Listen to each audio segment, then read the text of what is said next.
आज इस आयोजित पत्रकार वार्ता में सबसे पहले तो मैं आप सभी पत्रकार साथियों का हृदय से स्वागत वंदन अभिनंदन करता हूं। और आज के इस पत्रकार वार्ता का जो हेतु है उसमें जैसा कि आपने जो प्रश्न किया है कि राष्ट्रीय स्तर से लेकर स्थानीय स्तर तक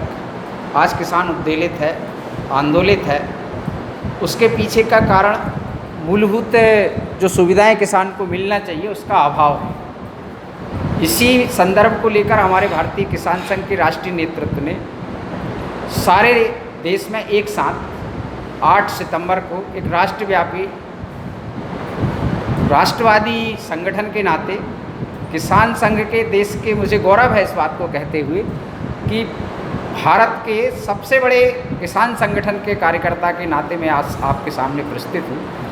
और इस कारण से भारतीय किसान संघ का ये नैतिक दायित्व बनता है कि किसान समाज के प्रतिनिधि संगठन के नाते वह अपने नैतिक कर्तव्यों का पालन करे और हमारा राष्ट्रीय नेतृत्व से लेकर स्थानीय इकाइयों तक निरंतर 1979 से लेकर आज दिनांक तक भारतीय किसान संघ सतत किसानों की सेवा में सक्रिय है। जहाँ तक महत्वपूर्ण ज्वलंत मुद्दे हैं उन मुद्दों पर समय समय पर भारतीय किसान संघ ने अपना मत, अपनी प्रतिक्रियाएं, अपने कार्यक्रम दिए हैं। जैसे हमने भारतीय किसान संघ के तत्वाधान में राष्ट्रीय कृषि कानून बिल का मसौदा तैयार हुआ था और मसौदा तैयार होने के बाद जैसे ही बैक डोर से संसद के अंदर सरकार ने जो 3 कृषि कानून बिलों को पेश किया था,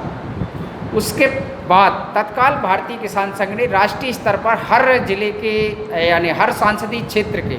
माननीय सांसदों को इस 3 कानून बिल के मसौदों में संशोधन किया जाए, इसके लिए पूरे देश में एक साथ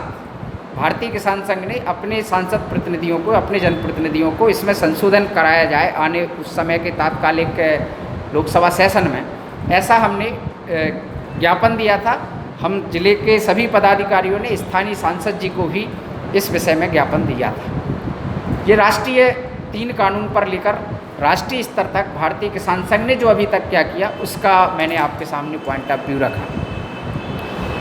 इसके बाद जैसा कि आपने देखा कि अभी जो देश के अंदर, दिल्ली के अंदर काफ़ी लंबे समय से हमारे किसान आंदोलनरत हैं, भारतीय किसान संघ उन किसानों का और उनके उन किसान हितैषी मुद्दों का नैतिक समर्थन करता है। केवल भारतीय किसान संघ की अपनी एक रीति नीति है, भारतीय किसान संघ का अपना एक संगठनात्मक स्ट्रक्चर को, गतिविधियों को समाज के बीच में ले जाने का अपना स्वयं का एक तंत्र है और उसमें हम राष्ट्रवादी और जनहितैषी रीति नीति से ही हम अपना काम करते हैं। इसलिए भारतीय किसान संघ ने वेट एंड वॉच की भूमिका में ये स्थिति में रहा और आपने देखा उसके पीछे का कारण ये था कि भारतीय किसान संघ के राष्ट्रीय पदाधिकारी अनेक राष्ट्रीय चैनलों पर समय समय पर इस आंदोलन के विषय में अपना स्पष्ट मत, जिसमें हमारे राष्ट्रीय महामंत्री बद्रीनारायण चौधरी जी, बीच बीच में मोहिनी मोहन मिश्रा जी, प्रमोद चौधरी जी, ऐसे हमारे 3 राष्ट्रीय प्रवक्ता या राष्ट्रीय महामंत्री अधिकृत हमारे जो पदाधिकारी थे, उन्होंने समय समय पे समाज के सामने अपनी बात आकर रखा है। जो अंदेशे हमने व्यक्त किए थे कि यह जो संगठन है, ये आंदोलन है, ये दिशा भटक सकता है, उसका परिदृश्य आपने पिछले 26 जनवरी को जो भी तथाकथित घटनाएं घटी हैं उनके बारे में मुझे अधिक बताने की ज़रूरत नहीं है। समाज में ये सारी बातें आपके सामने हैं। हम केवल आज भारतीय किसान संघ के राष्ट्रीय आंदोलन के परिप्रेक्ष्य में भारतीय किसान संघ इन राष्ट्रीय आंदोलन में या देश के अंदर जो भी आंदोलनरत किसान हैं वो अपना काम कर रहे हैं, उनके हर निर्णय का हम स्वागत करते हैं। परंतु हमारे अपनी मांग है, 1979 से हमारे भारतीय किसान संघ के संस्थापक सदस्यों ने स्थापना करते से ही यह नीति निर्धारण की थी कि भारतीय किसान संघ देश के किसानों को लाभकारी मूल्य दिलाने के लिए संघर्षरत रहेगा। जब तक देश के किसान को, अंतिम पंक्ति में बैठे हुए किसान को लाभकारी मूल्य नहीं मिल जाएगा, तब तक भारतीय किसान संघ किसी भी कीमत पर अपने उस प्रयास को निरंतर सतत जारी रहेगा। यही उद्देश्य को पुनः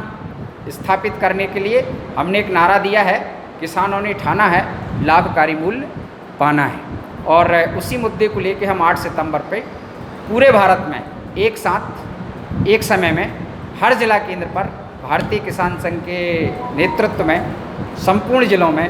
हमारी जिला इकाइयाँ बहुत बड़ा बृहद स्तर पर लाभकारी मूल्य को लेकर एक बृहद आंदोलन करने वाले हैं। यही जानकारी आप सबके माध्यम से समाज में जाए, किसान बंधुओं तक पहुँचे, यही निवेदन आज मैं आपकी प्रेस वार्ता के माध्यम से करता हूँ। आग्रह पर मूंग खरीदी केंद्र प्रारंभ किया, इस निर्णय का मैं स्वागत करता हूँ, परंतु जो स्थानीय अमला है, जिस सोसाइटियों में खरीदी एजेंसियां बनाई गई हैं, उन एजेंसियों के अंदर जो लोग बैठे हुए हैं वो किसान के साथ न्याय नहीं कर रहे हैं। मैं इस प्रेस वार्ता के माध्यम से उनसे विनम्र प्रार्थना करता हूं कि वो थोड़ी सी नैतिकता बरतें और ईमानदारी के साथ किसान के उस हक को